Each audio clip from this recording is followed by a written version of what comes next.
All right, welcome back to It's Time Picks. It has been a few weeks because I was deathly sick and then I had a Vegas trip.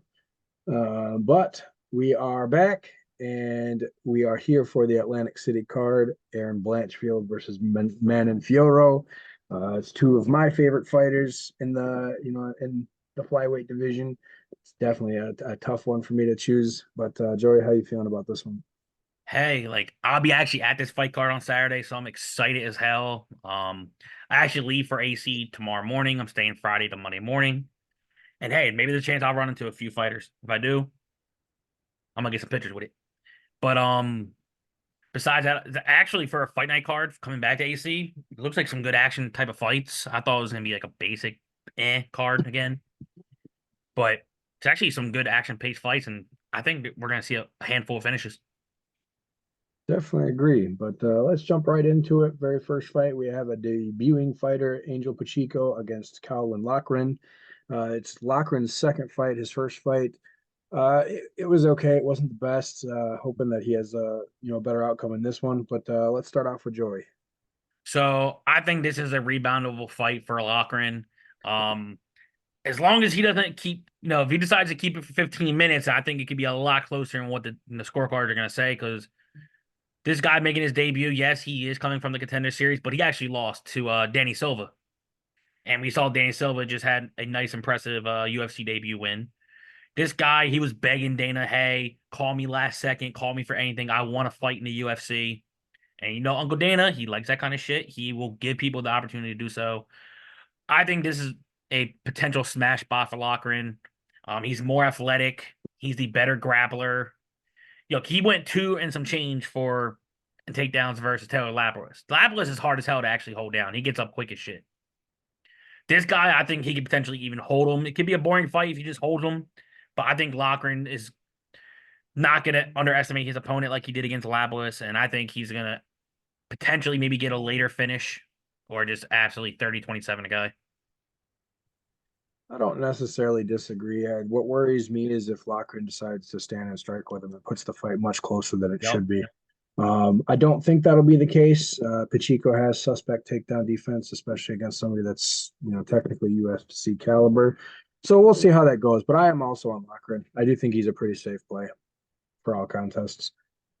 So both of us going with the favorite in Lochran. Next up, we have Andre Petrosky against Jacob Malkoun. And this is unfortunately, I think, the only fight that I have gone against Petrosky. But Really? he might be the better grappler and he might have slightly better strikes. But what I think is going to happen in this one is it's going to be Malkoun that initiates and probably succeeds more often with takedowns than Petrosky. And I think he just kind of gasses out. I think it's going to be takedown city for Malkoun. So he's actually one of my absolute favorite plays on the slate. I think he just blows up. So, beginning of the week, I actually reached out to Andre because I was trying to figure out, what bout order and maybe even try to go to the weigh-in, maybe if I can.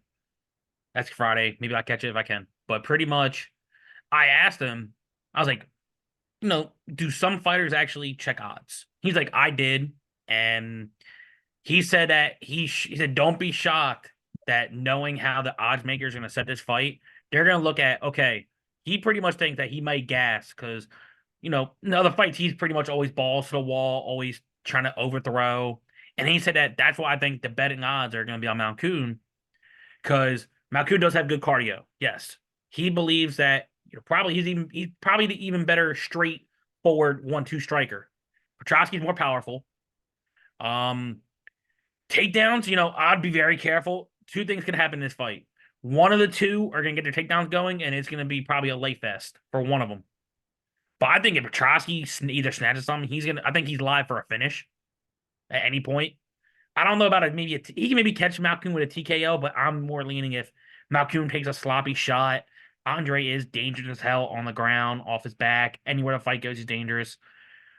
I'm still going Petrosky. I don't really go against my New Jersey guys, especially on a New Jersey fight card, without any type of bias. But legitimately, there is a chance that two things happen. One of these two do pay off the tag. And I thought Andre would be a higher tag as a dog. I didn't think him to be that low. So I'm like, okay, if you think Andre wins, submission, ground control, potential takedown upside, potential. But I think mainly Andre, I think there's more potential reversal, and then maybe some sub type action on top. But whatever side you feel comfortable, could Malkoon potentially, take him down, repeat? I don't know about take down and repeat because Andre is probably going to work off his back. So primarily, you may see maybe 3 to 5 takedowns if that control time.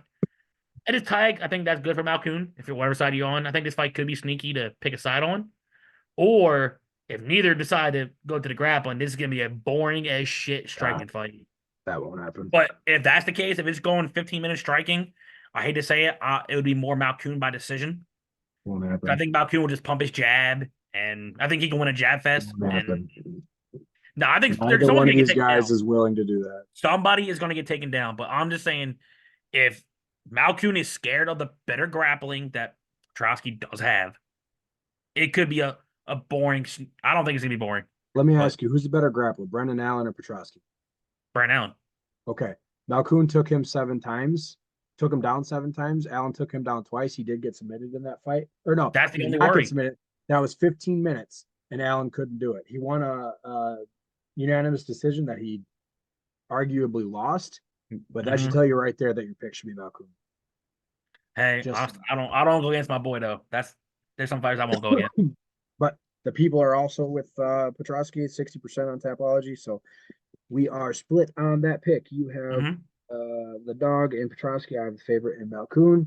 Next up, we have Victoria Dudikova at 8-0 against Melissa Gatto. And this is a somewhat tough fight to pick, but let's hear what you got. Yeah, this is one of the other fights that I was breaking down all day, and don't ask me why I even rewatched her Victoria's fight with Jinyu Fry. Yes, a Jinyu Fry fight. I don't know why I watched it, but pretty much I didn't like how she did accept the bottom on her back if she was taken down. She was comfortable sitting there. You can't do that against Gatto. If you get taken down, even though Gatto has shit ass offensive takedowns, she is capable in her hands. She does have sneaky power. And I honestly do believe if Gatto does get her down flat early, she may only need one. She showed flaws against Genu where she was getting controlled by a natural 105er. Gatto cuts down weight to get down to this weight. And I think Gatto could be live for a sub if she gets it down positioning, but my pick is Gatto. I'm also on Gatto. I think she's the more complete fighter. And she's on a 2-fight losing streak, but she's fought the better comp. She has definitely fought better competition. Dudikova is still very, very suspect, very green. Her 3 wins have not really been against anybody, so this is a tough fight for her. I think she just gets overmatched. Mm-hmm. So, Couldn't agree more. both of us going with Gatto. Next up, we have the debuting Ibo Aslan against Anton Turkalai. I'm really excited for Aslan. Mm-hmm. He's a scary man. He's knockout power is just ridiculous. He's huge. He's just jacked. Turkalai, he's 0-3 in the UFC. He has not shown that he can fight anybody of any type of experience or caliber. All 3 of his losses have been the first 2 were against grapplers. The third one was against Pedro when he got knocked out in 2 minutes. I think he gets knocked out again. I don't. Aslan is probably my favorite play on the slate. I think this could be another one of those first round knockouts with 110 plus points. So this is actually a rematch too, by the way. And Turkali, he survived round 1 and he got him in round 2 by sub. That's the only loss by sub. And that's only his loss on record. Then Turkali, he had his fight on the Contender Series. Then he fought Almeida, which we saw Almeida still a beast. Then he fought, who did he fight after that? Petrino, who's starting to look like an insane prospect at 205. And then he fought my man Pedro, who absolutely flatlined him, hit him hard. I think this is a get right with the UFC. Like, look, I don't want to say this is a gimme per se, but I think it's a potential gimme. You're going to need a side on this fight. And I'm on the debuter. I seen his power. I just rewatched his Contender Series fight. Good Christ. He has 11 out of his 12 freaking wins are round 1. Mm-hmm. Here's the thing though. People are saying, oh, but it's cardio. He has the 3rd round TKO too. Don't forget about that. But I guess the guy that such a was 4-0 tier, at the such time a huh? is the guy that he did that was 4-0 at the time. Not that Yeah, that so means a whole that's lot, still but not bad. But I think this is gonna be a get right spot. This is a fight you're gonna have to target. Because let's say he does gas in round one. Turkali could get to the grappling and potentially try to sub him again. But I'm all over the debuter. I know debuters haven't been our best friend lately because they decided to choke, aka Stephen Wynn. Um, but I think this is another guy they're gonna slowly, I think, try to build up because of how good his finishing power is. definitely. So both of us going with the favorite in Aslan. Next up, we got the debuting Connor Matthews against Dennis Bazukia. Who you got in this one? I'll say this right now. One of my favorite plays, Connor Matthews. Look, if you go back to watch his two fights on the Contender Series, he fought Francis Marshall. He lost that fight, but he showed he is a dog. He doesn't quit. He looks for angles and positions to try to get up and do things. And he's also a good ass freaking grappler. Two, one thing I like, he trains with the cartel with Rob Font and all them. And I think Bazooka, pretty much to me, he's a less dangerous version of Alan Quinta. He's not great anywhere, but he's not necessarily terrible, terrible. He hasn't had the best overall run in the UFC. I think he's what, like 0-2. He lost Sean Woodson, and then he got absolutely blasted by Jamal Emmers. Um, to me, this is almost like a Contender Series fight, but with those type of fights, I think this could be one of the sneaky good fights of the night. I think this is another fight you're gonna have to target, but I absolutely love Connor Matthews. He's my favorite dog on the card. Bazukia is trash. Yeah, Matthews is going to beat the shit out of him. That's all I I'm got. probably gonna play submission decision prop on him. By the way, too, I don't give it that much of the show, but Matthews is very live for a sub. Matthews is another debuting fighter, but I am definitely very, very much on him. I do completely agree. So both of us going with the dog and Connor Matthews. Next up, we have Julio Arce against, I don't know why he's back, Herbert Burns. Burns has been out for almost 2 years. It is creeping up on that date. He had lost two in a row after winning three straight. And both of those losses were some pretty bad knockouts, which is probably why he took so much time off. But the problem is that Herbert is nowhere near as good as his brother, and I fully expect Arce to just do whatever he wants. The only thing I will say, if you're playing 150 lines, Burns is very dangerous round one. That's it.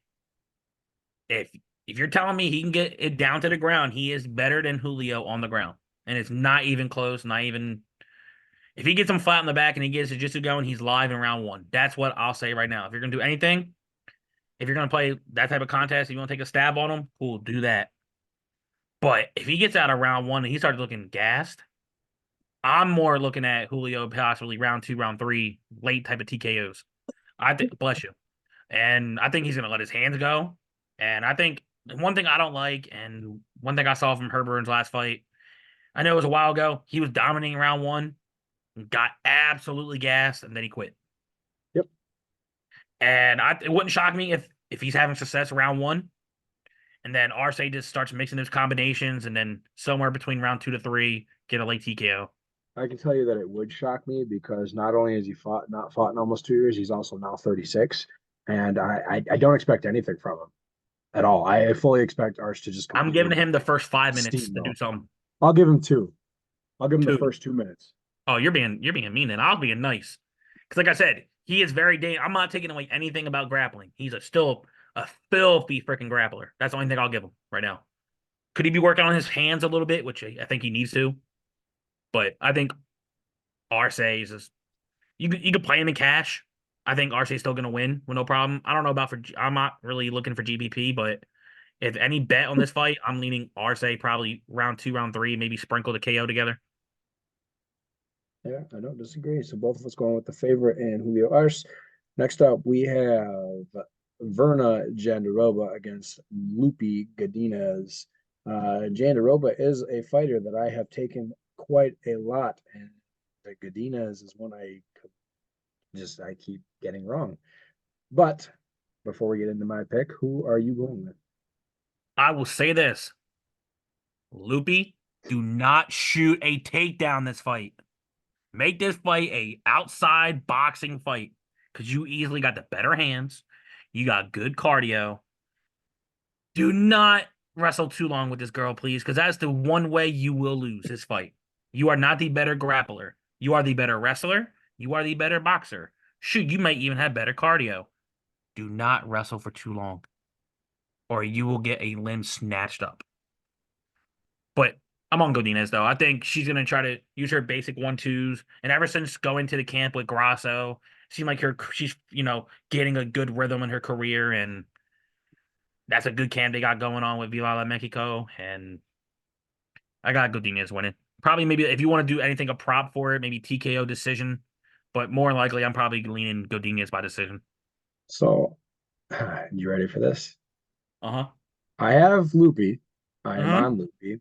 And I think this is going to be a bit of a showcase fight for her. And I fully expect her to do whatever she wants. That includes takedown control and wrestle. And I can see her, you might kill me for this. She might hold the belt in 2 years, in the next 2 years. Look, her potential's there. I went and rewatched like her last 5 fights because I continuously go against her and I wanted to figure out why. And I think a lot of it had to do with the Luana Carolina fight and then Mm-hmm. her which other fight was it? She was just trying to stay active. I get it, I but think like, I think it was just that one. But you go and look at the Angela Hill fight and the Jessica Penne fight. She arguably won both of those fights. She mm-hmm. should have one loss in this. And in the fight she lost against Carolina, she had 7.5 minutes of control time, so she could have arguably won that one as well. Which in the UFC that would put her for a 7-10-0, and it completely changes things. And so when I was watching specifically the last fight against Baby Shark, I was beyond impressed because I thought Ricci was and you're gonna just make a cakewalk out of that fight. So I've completely changed course on Loopy, and I fully expect her just to dominate this fight. Did you know that her sister is actually an Olympic wrestler, I did not, but that and helps. her sister will be in her corner? That will definitely help. So both of us going with the favorite in Loopy Godinez. Next up, we have Nate Landwehr against Jamal Emmers. And I will go first in this one because this is my biggest dog on the slate. And because Emmers fights so freaking slow, I fully expect Landwehr to just win 15 minutes. I don't think we see a finish in this one. If we do it, I think it's going to be a submission. Landwehr's chin is way too good to get knocked out by Emmers. Um, Landwehr is he's more active. He shoots. He's always in somebody's face. The only way he loses this, I think, is if Emmers just applies a bunch of damage and it's visible. I really do. So I got Landwehr. I absolutely love him for GPP and cash because he's I think 7,200. Excellent play. Definitely locked into my lines.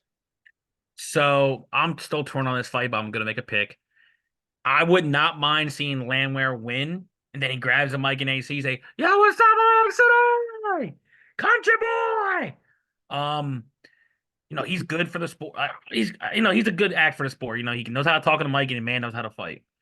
The one thing I will say about Jamal Emmers, as a whole, if you think about outside the UFC and still coming in, he's fought some good comp. And I don't care. Anybody says he beat Jack Jenkins. That was a horse shit decision. He beat Jack Jenkins. It was close. He was on his way to beating Sabatini, but he got over aggressive and got caught and got I think his leg or knee snapped. And Sabatini made him tap, where he actually rocked Sabatini. And honestly, if Jamal can mind his P's and Q's, I think he's the better straight puncher, while Landwehr's the more aggressive puncher. Yep. So maybe if he overextends, you get him with a nice little 1-2 and try to get him reset it. I think Emmers does have a collegiate wrestling career. But, like I said, if you look at it, Landwehr is more athletic in it. Landwehr learned into the wrestling because Landwehr is more of a track guy. Emmers wrestled all his whole career. I think this fight could play close. I think this fight goes to decision, but I'm slightly leaning Emmers. Because I'm not saying, yes, it's a big step up. His last fight was against Bazooka, and he absolutely bazooka right on his chin. And I don't see that. I don't see that it's going to happen here if Landwehr. Only way it does if Landwehr gets over aggressive and he just leaves the chin up. But Ige couldn't knock him out. Emmers isn't going to knock him out. Hey, never mind. I was gonna say, hey, he flatlined bazooka went bazooka. So we are split on that one. I am going with the dog in Nate Landwehr. Joey is going with Jamal Emmers, even if it is As just a a. bet, I'm leaning this fight go decision though. Next up, we have Chidi Njokwani against Reese McKee. And Joey, who are you going with? So I actually talked to Chidi's brother, Anthony Nchikawani, who's fighting the UFC. I actually talked to him a couple days ago and a little bit today. I found out he's in his corner, so that's always good. I'm gonna try to get a picture with them too, if I can. I need to see how the scales is because Chidi's coming down to 170.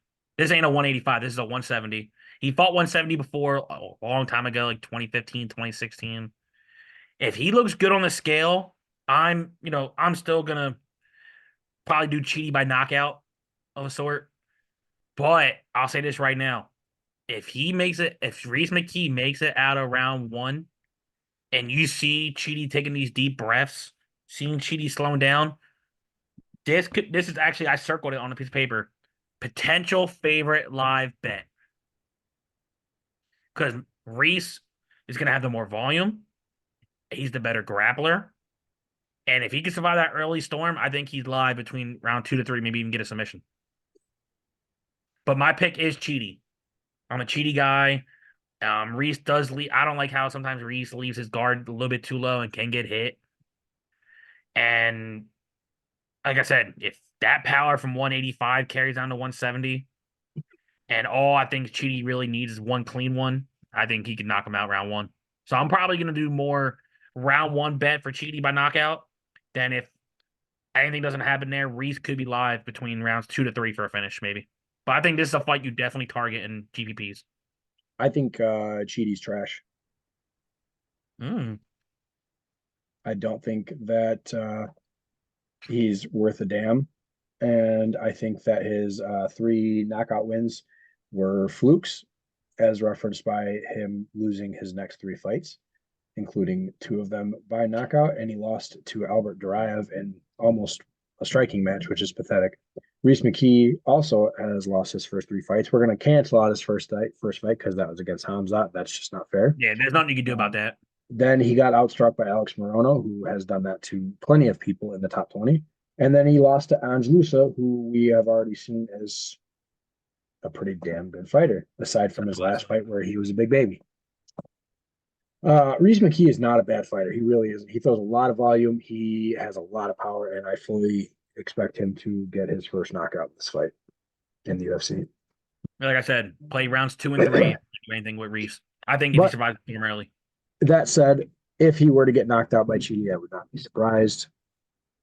It is what it is, but I do think you need to target one side of this fight, likely. But I'm going with the dog. Joey is going with the favorite. Next up, we have Bill Algeo against Kyle Nelson. I don't like this matchup because Algeo is a better version of Nelson everywhere. I have Algeo by 30-27, potentially 30-26 decision. This is a fight I'm not going to target on GPP or any type of a sort. My pick is Algeo, but like I said, I can't find a way to get Algeo right. Or I remember I picked who did Nelson just fight? It wasn't Pandia, was it? No. Padilla, yeah. So I picked Padilla to win, and he just made Pandia switch his game plan completely because Nelson fought him smart, fought him slow, and then once he got into deep water, he just did whatever he wanted to him.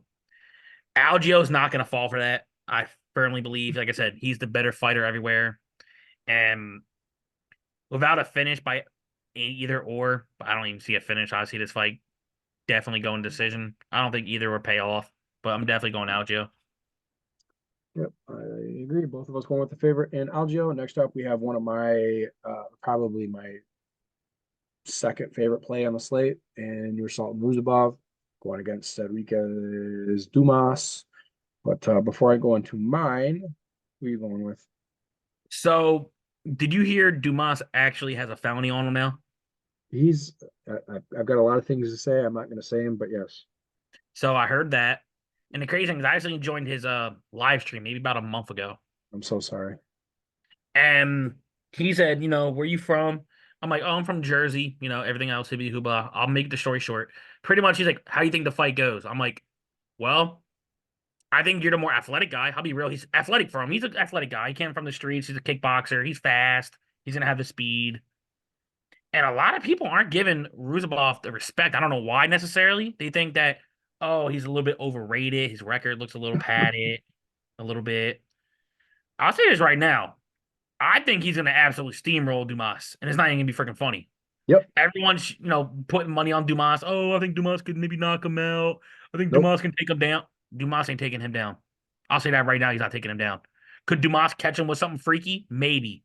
That's his chance that he's gonna have to land. And that's why I said you got to look out for some of these guys who are more stiffer, like Nursing. But if Nursing lands and connects clean, you're going down to the ground because he has power. And we've seen that in the Bruno Ferreira fight. All he needed was one clean shot, nice little pop, fight over. And we didn't even really see his full game. He's a freak on the wrestling mat. A freak. Yep. And honestly, would a first round finish help? Cool. Honestly, I hope this fight goes 15. Because I'll tell you right now, I think there's a real realm of possibility we could see him rack up 8, 9, even 10 takedowns in this fight if it goes 15 minutes. Because I'll give it to Dumas. Dumas gets up. He's not trying to accept the bottom. I think this could be one of the more highest scores on the night. And he's one of my favorite plays, too. Yep. That's pretty much it. You don't have 40 fights in any Nice. promotion and Dude, every I've seen promotion so many people call him fluky. and be, a bad. His debut was against the 10-0 Bruno Ferreira, who a lot of us took, and I'm pretty sure that I did as well. I Not was me. super impressed with the power in that fight. I can't remember who I took in that one, I but know I took. um, Ruzabov is a complete fighter. It doesn't matter that he's if he's fought a bunch of fluky fighters. It doesn't matter if he's fought a bunch of low level fighters. It's his debut proved that he is more than capable of being in this division. And Mhm. Dumas is not a good fighter. He can be as athletic as he wants. He's an idiot. He's got a terrible IQ. He's got no idea what he's doing in the ring. His last win was luck. He should not have won that fight against Zadar. In my opinion, he didn't win that fight. Mhm. He had 4 minutes of control time, and that's what swayed the fight. But he didn't do anything with that control, so I don't agree with that. But here we are, and I, I don't know how Dumas wins this fight. I really don't. He By hasn't one shown me lucky that punch. One he lucky hasn't punch. shown me that he's capable of doing anything outside of holding somebody. So I got Ruzabov by massive destruction. Either one lucky punch or if Nuzabal takes one of the ugliest, nasty, and leaves his neck for a sub, maybe. But that's the only realm I see Dumas. And a lot of money's coming on Dumas now. I don't know Yeah, why, but let it. let it. So, next up, we're both of us going with Ruzabov. Next up, we have I don't even want to spend a bunch of time on this. Bruno Silva is going to knock the shit out of Chris Weidman. I don't care if you're on him again. I'm just going to tell you that you're an idiot and be done with this conversation. Weidman is trash. He was never a good fighter. He should have Wait, what's his stayed. name? Huh? Weidman? Yep, that's what I'm calling him. Weidman. Weidman because he's trash. He should have never come back from his injury. He shouldn't have. He's not. He's never been good. He's not.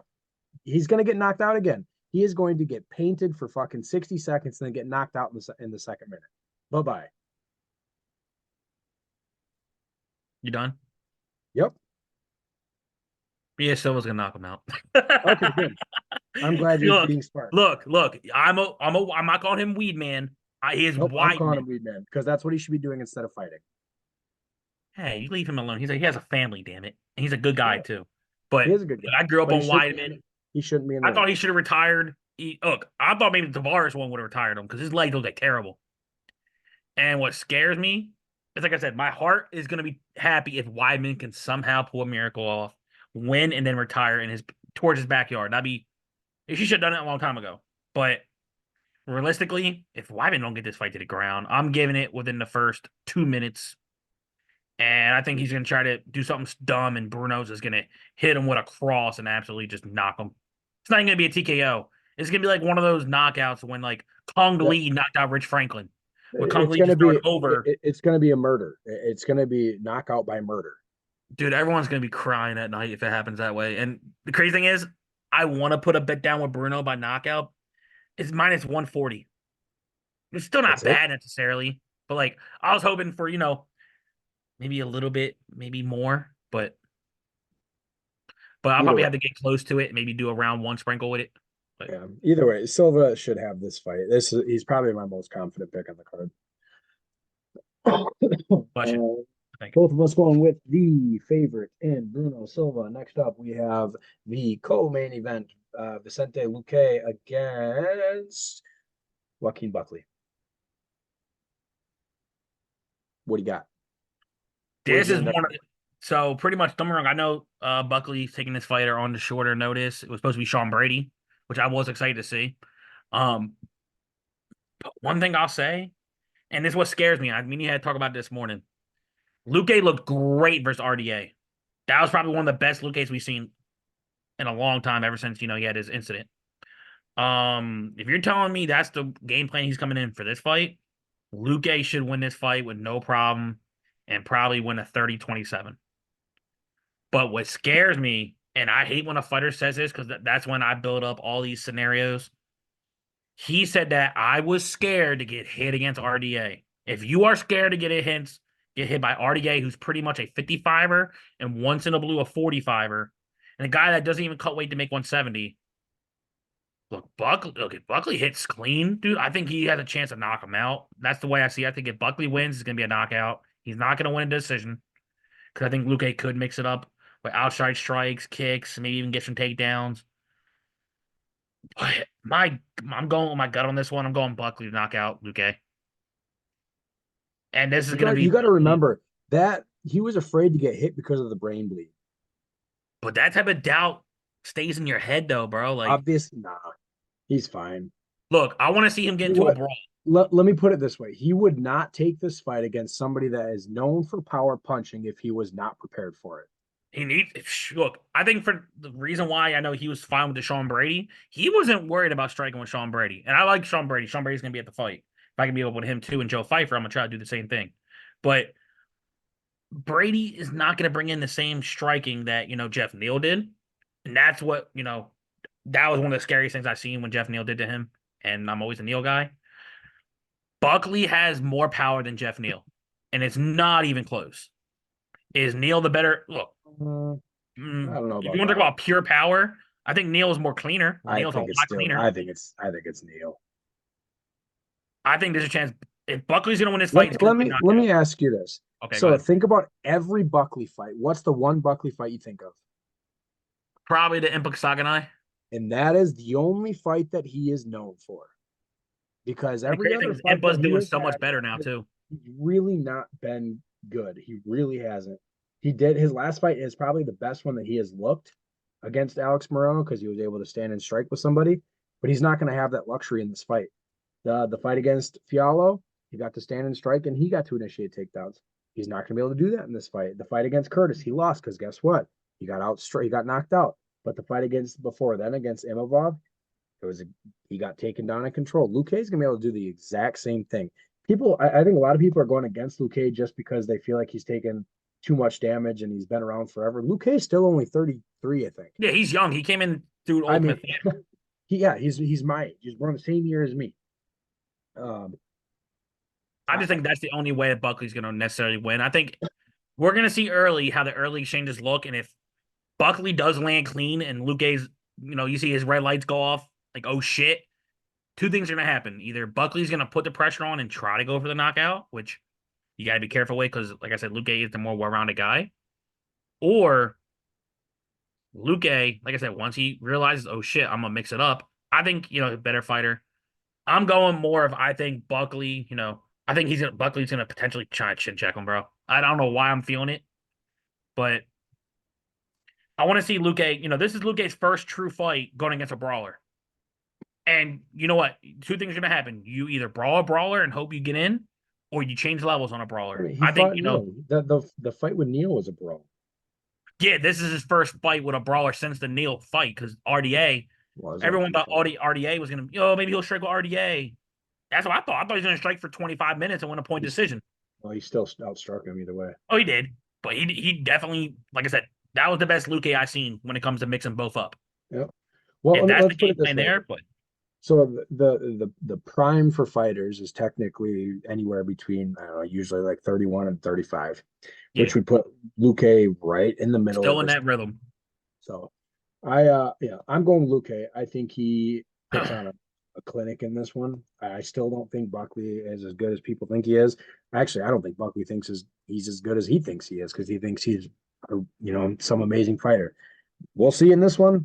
Yep. We're split on the pick. I have Luke. He is well, neither one of them are favorites because they're at pick'em. So you got Buckley, I got Luke.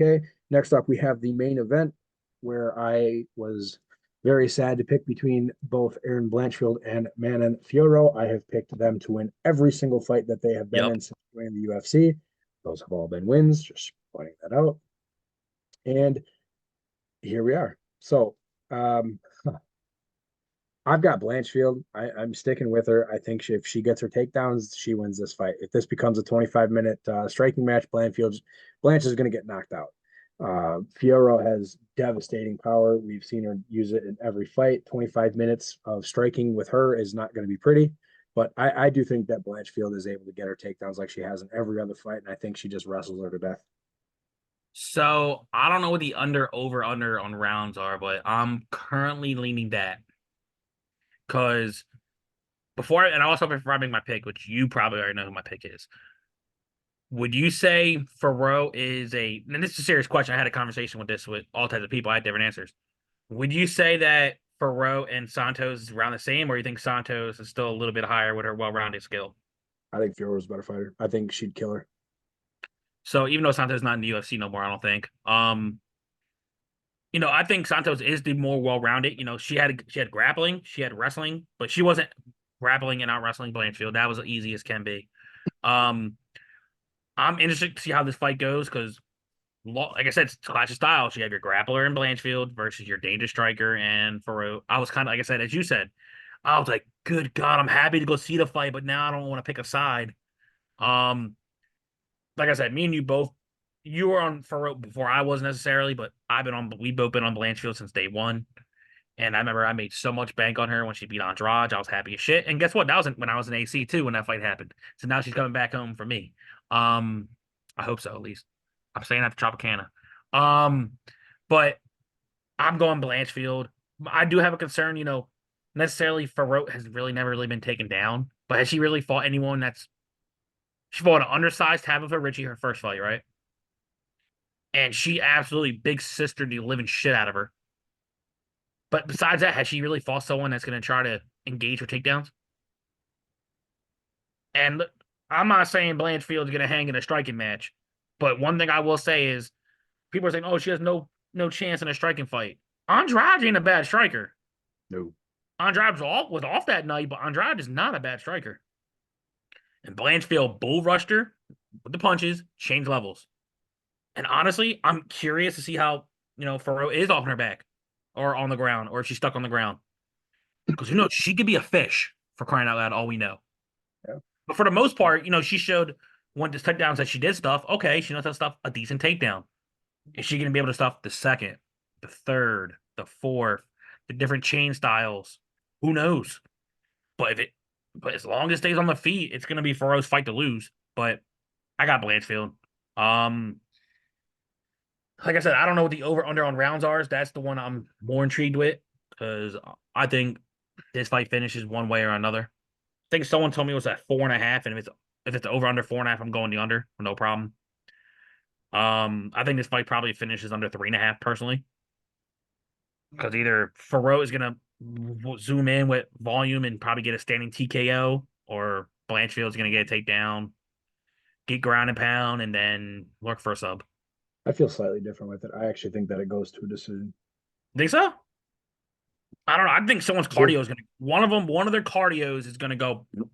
I think that both of these ladies have probably two of the best cardios in the division. I'm not even worried about that. Someone's gonna break. I just have a feeling someone's gonna break in this But fight because we will see. Both of us going with the favorite in Aaron Blanchfield. So that wraps up this card. We both mentioned earlier that Connor Matthews is one of our favorite dogs. Easily. Just throw that back out there again. Should be a Uh, favorite. yeah, he should be. For next week, we have the Allen versus Curtis Yeah. 2 card. I don't mind it. I want to see Allen beat the brakes off of Curtis because that fight with first time was dumb. There's some decent fights on that card actually. It's got Morgan Cherry area against Chepe Mariscal. Um, Trevor Peaks back going against Charlie Campbell. That's oh man, That's woo. that's a lot of fire. We might be different on that one. I don't 'Cause know. I I know might go you're going for Campbell. that. I've Yeah, I'm gone taking with Peak Campbell. every fight, but man, it's I'm going Campbell. that's That's scary. look. Yeah. That's a fight where you put. I don't. I'm putting play the KO prop. I don't care what the odds are. Right. Piera Rodriguez is back going against Cynthia Calvillo. Dan Argueta's back. So, I mean, there's some decent fights. It's not an overly exciting card. Court McGee's back again for some reason. He's going to get Ew, why the hell $12 the keys? tomorrow. But we also, there is a fight on that card that everybody should be looking forward to because we get to see the return of De Randamie. She is back going against Norma Dumont. So we'll see how that goes. He's now 39. So Oh, before we go, who's the boy? You're gonna. I don't know why I'm blanking his name. Who's the boy that absolutely mollywopped Cameron Salmon? Holy shit! Mollywop 2 Cameron Salmon, who got absolutely mollywopped by last week. Curly. Yeah, against a curly headed boy. Peyton Talbot. Talbot's a bad boy, man. Yeah, he's legit. His hands are Yeah, filled. he's dangerous. He's definitely Holy got some shit. good hands. But that wraps up this card. As always, we appreciate you guys watching, and we will catch you next week.